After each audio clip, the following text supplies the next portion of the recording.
I spent 20 grand on what? Something I really shouldn't have. Hey there, I'm Tiffany Thomas with WealthyTiffany.com, and in today's video, I'm sharing with you my most expensive financial mistake and the lessons I learned from it. So if you are ready to dive in, hit that like button and we're gonna get started. All right, my most expensive financial mistake wasn't that long ago. It was in February of 2018, so just over 2 years ago. And I'm going to share with you what that most expensive mistake was right now, but don't miss out on the rest of the video because honestly, the experience I had was basically from out of a movie scene. So my most expensive mistake was actually buying my most recent car. Now let me share the backstory on this because it's a pretty unbelievable experience that I still can't believe actually happened to me. So I was headed to dinner at a friend's house one night and I pull up to her house and I decide to park along the street because there's plenty of parking along the street. And I even happened to notice while I was parking that there was extra room from where the line was where you could park to where you were actually driving on the road.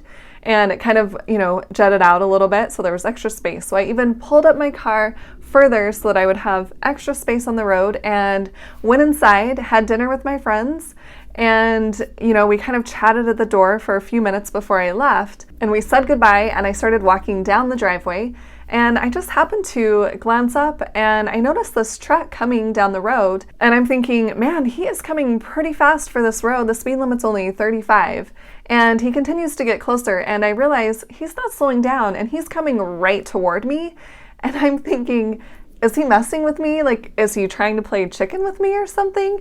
And I finally realize he's not slowing down at all and he is not moving out of the way. So I literally run back up the driveway and he comes up over the curb onto the sidewalk and misses me, luckily, because I had run back up the driveway, and plows over my friend's mailbox and then plows straight into my car. And he smashed my car so hard that the whole back end goes almost into the front end of my car, and he pushed the car forward.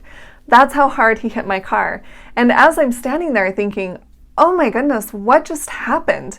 And then it gets even better, you guys, because he realizes what he's done and he puts his truck into reverse and starts to drive off. And I'm thinking, what? So I'm trying to hurry and get out my phone and take a picture of his license plate so that I know who it was that hit my car. And I take a picture, but it's super blurry. Luckily, my friends had come out of the house because they heard a loud crash and they're like, what happened? And so I'm telling them what happened, and this guy pulls up and he says, hey, I just saw what happened. I know that guy hit into your car.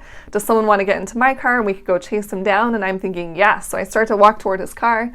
And luckily my friend's husband is like, I'll go with him. You stay here, call the cops. And I'm like, oh yeah, that's probably a better idea. I don't need to be getting into a strange man's car at night when I am in shock pretty much. So he gets in that car and they drive off. And I call the cops. The police officer shows up. I tell him what's happened, that someone has plowed into my car, has completely totaled my car, and that my friend got into a stranger's car and they are chasing the truck down the road. And if you guys are liking this story so far, then hit that like button and comment below, I want to hear the end, because it gets even better, you guys. So the police officer tells me he's sending another police officer to me, and he's going to find this driver that has hit my car. So in the meantime, my friend's husband has been chasing this guy who just totaled my car, and he says that they have found the guy, that they followed him along the road, and as they were following him, he ended up hitting another car. This one wasn't actually parked on the side, but they were stopped at a stoplight. So he hit into them, and luckily it was just a minor fender bender. He did not total their car. So I feel very fortunate for that person. And he eventually pulls off to the side of the road and parks his truck behind another car. So my friend and the stranger he's with decide, hey, let's block this guy in. So they pull their car in behind his truck. And I'm thinking, they did what? Like, this guy just hit 2 cars. Who's to say he's not going to just kick it in reverse and total their car and drive off? Luckily, that does not happen. But they decide, okay, well, now that we've blocked him in, let's get out of the car and talk to him. And I'm thinking, who knows what this guy is on? And what if he has a gun in the car? We don't know what could happen. But anyway, apparently they're not thinking like me. So they get out of the car and they approach the driver of the truck, and he's all distraught, upset, of course. And he tells them, oh, my girlfriend just broke up with me. I can't believe it. Like, I'm so upset and I didn't know what to do. And he's just kind of rambling on and on. And eventually the police officer shows up and gives this guy a DUI and arrests him, takes him off to jail. My friend's husband comes back to the house with the stranger. And by then I had already talked to another police officer and called my insurance, filed a claim with them. And eventually the original police officer comes back to the house and tells me that he was on something, I don't know what, but they've arrested him and they've gotten his information, so they give me his insurance information. And to make a long story short, I know, too late already, but to make it even a little more interesting, come to find out this isn't his truck. Luckily, it is his father's truck, and his father has insurance on the truck. So it's going to take even longer to get this claim taken care of. So my insurance ends up giving me a check for about $20,000. That's how much my car was worth. It was a Toyota RAV4 2012, in case you're wondering, Sport Edition. I kept that car in such good condition because I had planned on keeping it for the long term. I didn't want to buy another car. I had to wait a while to get my deductible back once they finally received the money from the other insurance. And my insurance had only given me a rental car for a couple weeks, so they processed this pretty fast, which was great, but I felt like I needed to find a car sooner than later before I had to start paying for a rental car.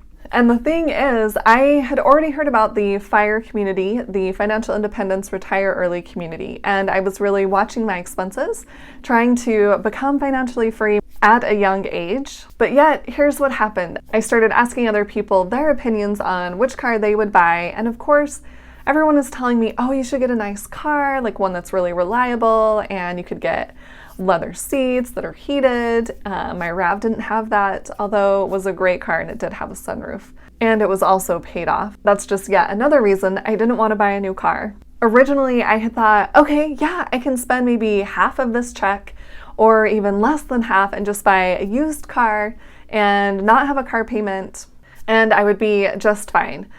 But I eventually succumbed to peer pressure. And honestly, I had no idea what I wanted to purchase. I really wanted to keep that car, that Toyota RAV, for as long as possible. So a new car was nowhere on my mind. But I knew I wanted to get something that would be good in the snow because I live in Utah. And yes, it snows a lot here. So I did a lot of research on my own and was looking for a car that would be good for someone taller. I am 5'10", so I am not short at all, and I would like something comfortable to drive. So I just started doing a lot of research, and I don't really know that much about cars. I didn't feel comfortable going to look at used cars at people's places by myself. So I ended up just going to a car dealership and looking at a bunch of different cars, test driving a bunch of different cars. And honestly, I don't like things to be in limbo. I like to get things taken care of sooner than later, especially with larger decisions like not having a car. So I did drive the Ford Edge 2014, and that's what I ended up purchasing. But when I went to the car dealership to negotiate the price, I was tired, I was hungry, and they kept me there way too long, so I feel like I did not get a good price on my car. And honestly, I should have just not bought the car then. But I did anyway, and I decided to actually take out a loan on this car. I felt like they had some good interest rates, I have really good credit, so that wasn't a problem. And I actually wanted to finish my basement, and I could spend this check on finishing my basement instead of paying cash for the car. And you might think that I'm a little crazy, but honestly, finishing my basement has almost paid for itself. Just a few more months, because I ended up finishing the basement with an extra bedroom, and I moved into that bedroom, so I was able to rent out my master bedroom. So receiving rent from renting out my master bedroom, that's how I'm able to pay for finishing my basement. So I was happy about that part. All right, let's talk about the lessons I have learned from my most expensive financial mistake. So lesson number 1 that I learned, don't go to the dealership when you are tired and hungry, and if they keep you there too long, just leave. Don't stay too long. I'm sure a lot of you already know that, but it's a good reminder. So lesson number 2 is don't give in to peer pressure. I totally gave in to peer pressure, listening to everyone tell me, get a reliable car, get one that's newer, more expensive. I didn't need it. And yes, it's a nice car and I enjoy driving it, but honestly, I would have been happy with something less expensive so that I wouldn't have a car payment right now. So do not succumb to peer pressure. And that's another thing. Be careful who your friends are, because some people will try to influence you in ways that you don't want to be influenced.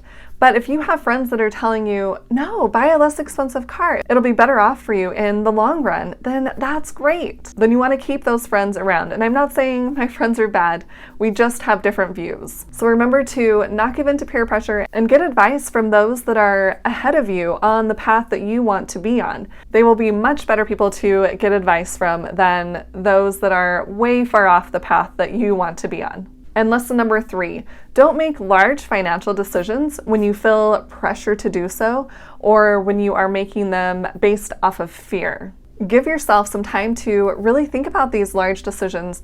Think about what you really want, what's important to you, and don't just jump in and make the decision too quickly. I didn't want to have to pay for a rental car, so I just wanted to get this decision over with. And honestly, I should have given myself more time, and who cares if I would have paid for a rental car? I still would have saved thousands of dollars. And then lesson number 4 is if it doesn't feel right to you, just say no. It doesn't matter how much research you've done or how much time you've spent on this decision. I did a lot of homework. I did a lot of research on the Ford Edge and found one that had good mileage and was in really good condition.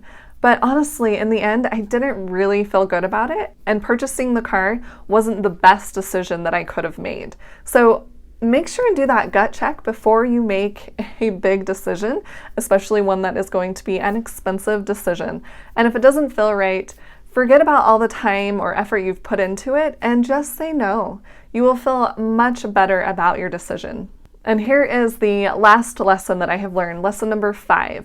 And this one is probably the most important. I learned to forgive myself and move on.